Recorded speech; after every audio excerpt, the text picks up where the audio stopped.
First, I want to give a lot of credit to Texas Tech. I thought they played a great game today and controlled different facets of the game that we usually do. And, they had our backs against the wall. I think we were down 10, under the 4-minute media. But credit to our players and our staff. I thought we did a great job staying the course, not getting too high, not getting too low, not trying to make hero defensive plays down the stretch. We executed our fouls. And these two guys next to me made some big-time shots. And at the end of the day, great teams are as good as their players lead them, and Walter's done a great job all year that way. Tommy's played his tail off for us across every game this season, and I'm really proud of these guys for the way they stepped up and made 2 big threes each down the stretch. I think we finished the game on a 17-4 run that allowed us to win, and would not have happened without these guys next to me. Questions for the players from the room?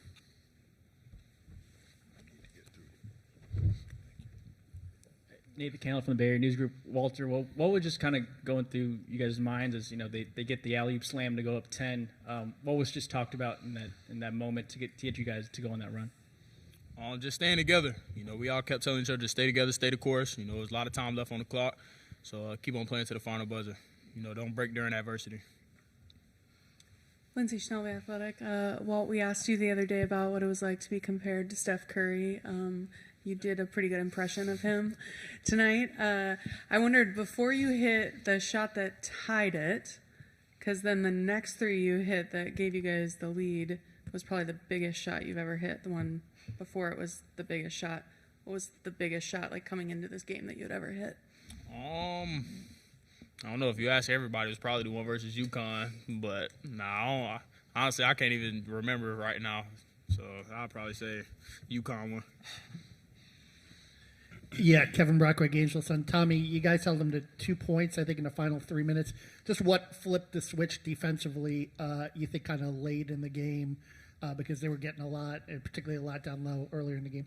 Yeah, I think I did a pretty bad job of limiting some of their bigs to the tendencies, and what's his name number 5 kept getting to his right hand, and I think at the end of those last couple minutes we locked in on that scout and just trusted it, and it worked off, and that's credit to the coaches and also the players just for executing that.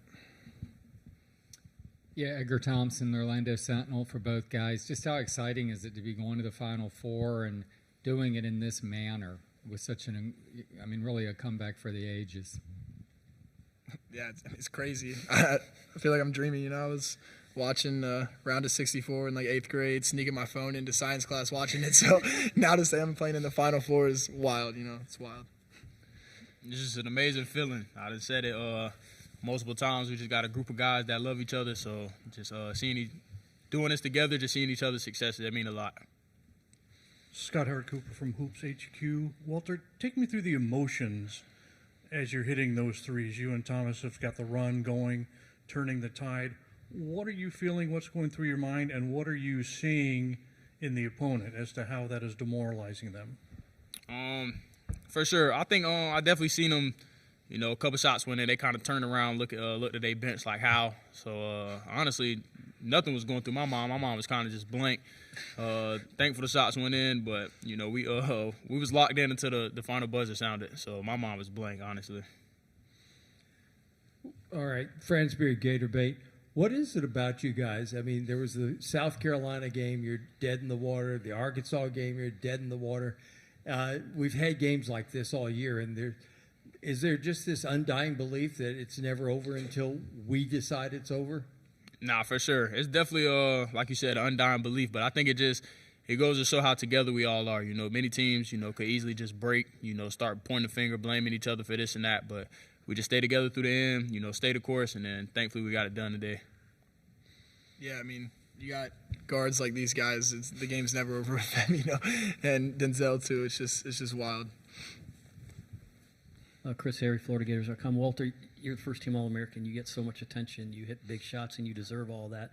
But you guys weren't playing great, and maybe the only reason you're even in the game late is because of that guy to your left. How would you describe what he meant to the team today and what he's meant to the team all season? Yeah, man, he's meant everything. You know what I'm saying? I've said it multiple times. I think multiple guys on our team don't get enough recognition. I think Tommy's definitely one of them. He just come in every day, put his head down, he works. it's a lot more to his game, but he's sacrificing for the team. He plays his role and he does everything we need him to do. So I'm thankful for him, and I love him. And let's get 2 more, my boy. Further questions from the room? Last one from the room here, and then we'll go to Zoom. Lindsay Schnell, The Athletic. So do you think that the Steph comparisons are now accurate? Now are you comfortable with that? I mean, I don't know, man. That's arguably the greatest point guard in the history of basketball. So I got a ways to go. I wouldn't quite compare myself yet, but just thankful for the recognition. I think he is. I don't know, man. Like he said, he's the greatest point guard of all time. So I don't know.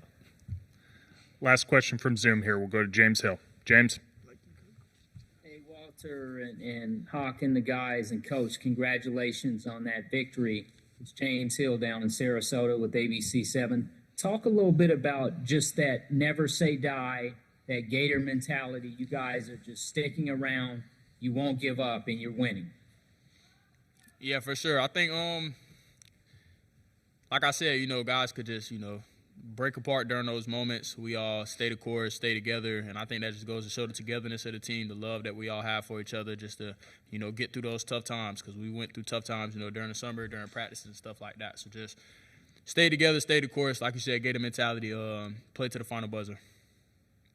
Now you've punched a ticket to the Final Four. I know it's still fresh, but what's the thought process as you can go into San Antonio and look to get 2 more? For sure. Definitely going to enjoy the night. We definitely going to enjoy the night, possibly tomorrow. We don't know yet. But then we're going to see who we playing, watch these other games, and, focus on the next one. We understand it's not over yet. All right, Walter, Thomas, thank you. Yes, sir. Appreciate y'all. Great job, fellas. Okay, we'll open it up to questions for Coach Golden from the room. Josh.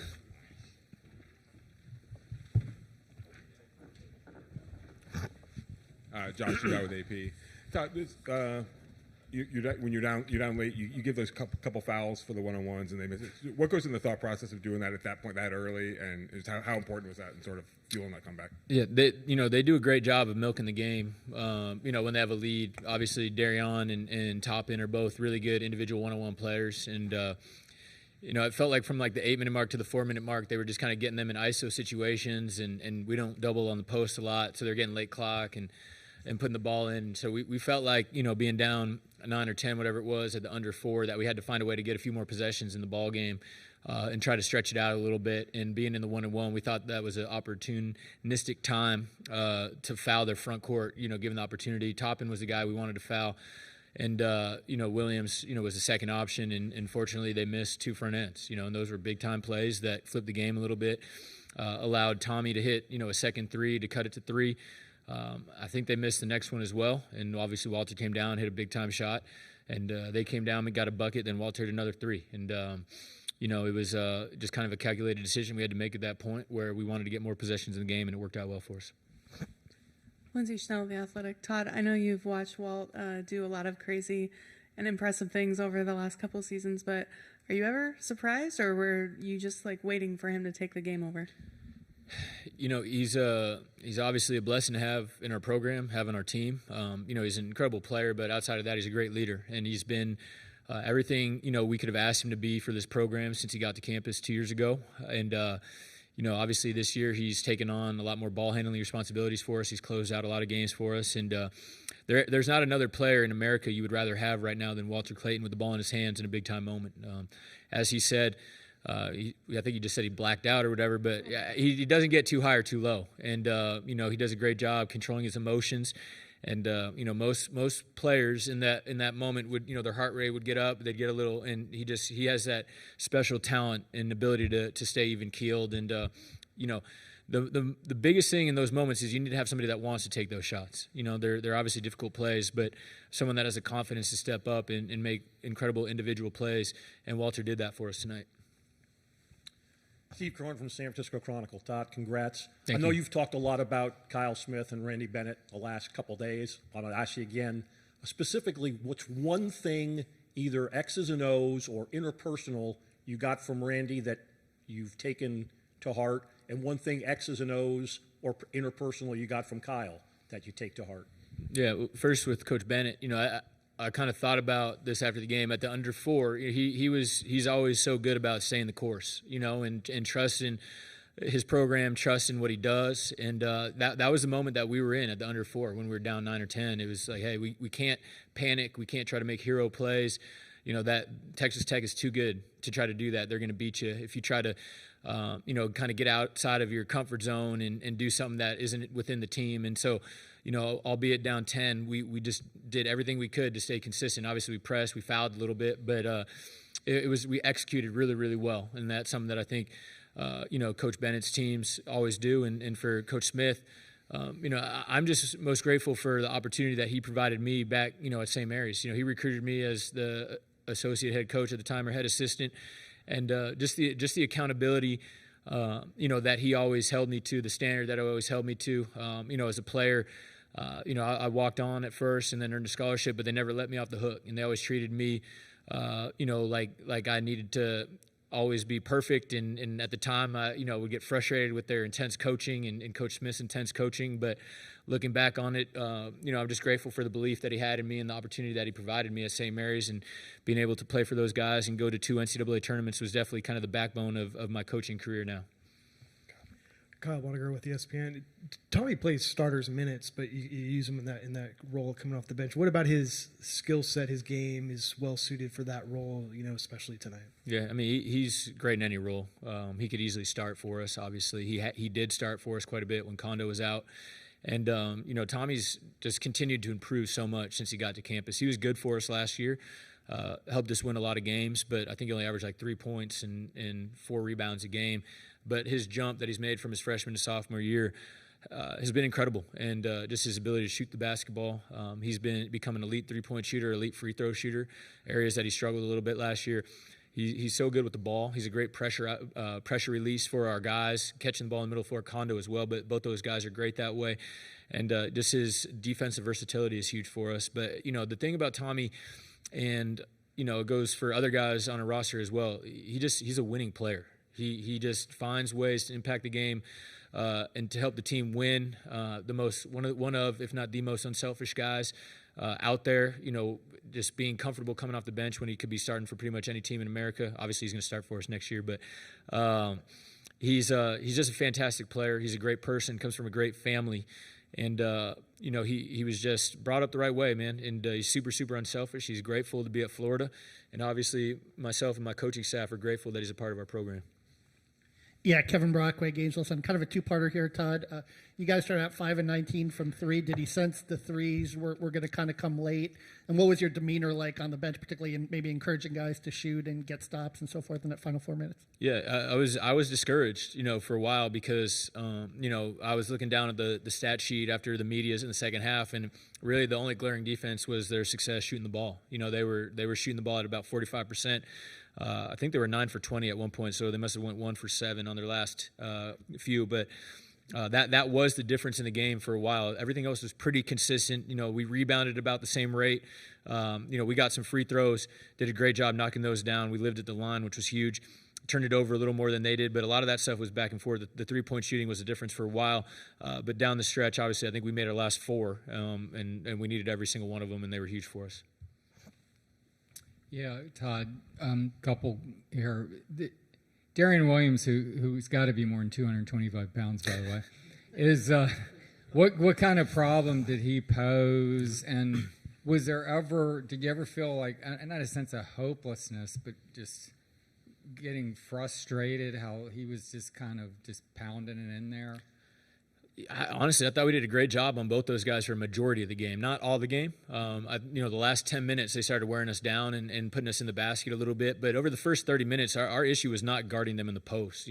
Toppin finished 9 for 22, Darian 9 for 18. So, not necessarily crazy efficient, but they were getting us down the stretch. And that was a little bit, we were talking about, all right, should we start blitzing these guys, doubling them a little bit? Darion's a great player. He's a great passer, and that was concerning to me. I didn't want to run bodies at him because he's very good at making the right play, and I thought giving up threes at that point would be daggers for us. So we stayed the course. I thought we did a good job late of kind of squeezing him in the paint. When it got tight, we ran bodies on him, and he couldn't see out, and that worked for us. But we talk about staying the course. They were twos. They're twos, and they weren't threes, and we were able to get enough stops down the stretch. And just what's it mean to you? This moment, going to getting to go to the Final Four. I mean, it's got to be, surreal, as you like to say sometimes. Yeah, it's incredible. It's absolutely incredible. It's a direct result of the work that our players have done all year, and the work my staff has done. They've all, to a man, been incredibly consistent, unselfish, and worked their tail off. And we don't do this without the collective work of our program. But I'm incredibly proud, to be able to be here in year 3. And, to get Florida back to the Final Four, is something that's incredibly special. And, when I was fortunate enough to get this position 3 years ago, I'm not sure this was, something that, hey, get to the Final Four by year 3, but we're awfully proud of it. Friendsbeard, Gator Bait. Todd, you talked several times before about being in a huddle and looking at guys in the eyes and talking about what you see. Okay, you're down 3. Are you seeing, okay, we got this? Are you seeing, what are you seeing in their eyes at that point in time?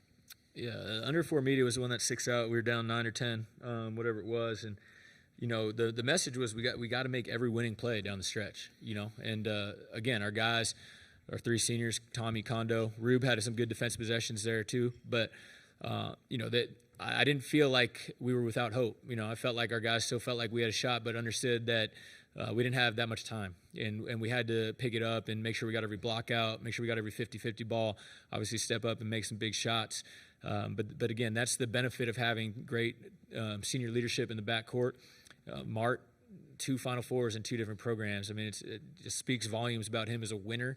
Will Richards, a great winner, leader, just great communicator, and obviously Walter has led us by example all year. So, in those moments, even though you're down 9, you feel about as good as you can, being in that situation, and incredibly proud of the way our guys stepped up and found a way to win this game.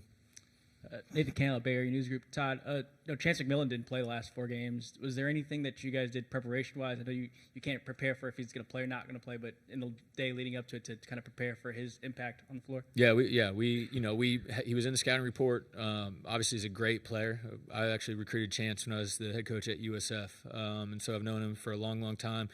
And we were disappointed when they said he was playing because he hadn't been playing, and we knew that he was going to be hard to guard. And he's a great shooter, great scorer, gives Texas Tech more depth. And that was an area that we felt like would be a benefit to us. But he still had a great game. He was 5 for 11. I thought he hit big shots in moments in this game. He did a good job tonight. A couple times this season you referenced, I believe, I think it was after Kentucky, maybe even after Auburn, when maybe we were talking that Walt was the college version of Steph Curry. I'll bite and throw this at you in this building. What do you think about that now? I mean, it's and I thought Walt had a great answer. I think in his mind, like everything that Steph has been able to do in his career, leading this organization to multiple NBA championships, being the best shooter of all time, one of the best winners of all time in the NBA. That's kind of a lot to put on a young man, but I'd say the one thing where Walt 100% is similar to Steph is their incredible shot making, and their ability to get it off whenever they want, have the IQ and intelligence to get separation and to be unflappable with a hand in his face. And again, just like the Warriors would want Steph to be able to find a way to get open and get those shots in those moments, we want Walt taking those shots for us down the stretch. And there's a reason why he was AP first-team All-American. He's, in my humble estimation, the best guard in America. Hi, Todd. Congratulations. Thank Janie you. McCauley from AP. I was just happened to be out there when Kevin hung up a FaceTime with the Columbia AD, and they're going to give him another week with you guys. Is that- Yes, they are. Yes. No, I mean, but how much does it mean to you? He's 36.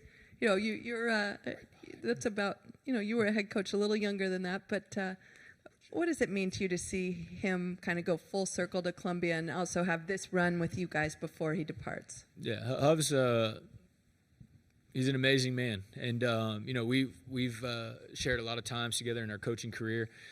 I've worked with him, I think, every year but 3 of my coaching career, and he's made me a much better coach. He's always run my offense, but he's like having another head coach in the program. Just incredibly bright, just super mature, great leader, super consistent, and he deserves this opportunity. And for us, and not just myself, but Carlin and the rest of our staff, we're incredibly happy for him, and I know Kyle is really proud of him. And I'm just glad that Peter Pillen, the AD at Columbia, made the right choice and gave this opportunity to Kevin. They're really fortunate to have him, and he's fortunate for the opportunity. And he's going to do a great job. There's no doubt in my mind about that, and I'm going to miss him. But I think the sign of having success is, when guys work with you or they play for you, and then as they move on, their opportunities continue to get better, when they spend time with you. And, there's no doubt when Huff came down to Gainesville 3 years ago that this was a goal of his, to become a head coach and have the opportunity to run his own program. And I'm just really happy for him that he was able to do it out of our program. Well, I'm the branch off Kyle's, and Hovde is off mine as well. So I got Hovde, Anderjack, and I take credit for Chris Gerlofson as well at San Francisco. Thank you. Last 2 questions here from the room. All right, Coach Lane Higgins from the Wall Street Journal. You've got a rotation that's probably 8 men deep, and you talk about Tommy. He might be starting for just about any program in America other than Florida. So, what does that kind of depth allow you to do in a game like this, where maybe some lineups and some combinations are getting a little bit stifled? And, how does that allow Florida to win games like this? Our depth is why we win games like this, because there's going to be nights where certain players don't have their best, and you need other guys to step up. And we kept it at 8 tonight. I just wanted to play Herb, but felt like we wanted to keep it tight early. I thought Zell gave us good minutes. But again, you need to have depth, and you need to have multiple guys that can step up when other guys aren't playing their best, and that's why we've been good all year. That's why we've been consistent. That's why we haven't lost 2 in a row. We haven't gotten any droughts or any situations where just nobody's stepping up. And obviously it was Tommy's night tonight to do that. I thought Micah gave us great minutes off the bench, went 3 for 3, had that big tip in, and obviously Walter stepped up down the stretch as well. Last one here.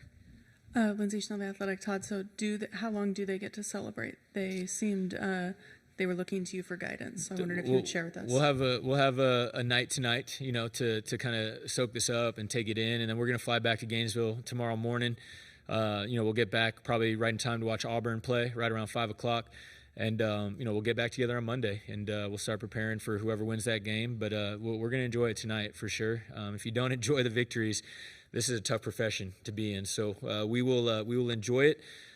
Incredibly proud of our program, and I'm excited to head to San Antonio this week. And it sounds like tomorrow night, too. They won't be doing anything tomorrow night. I can promise you that.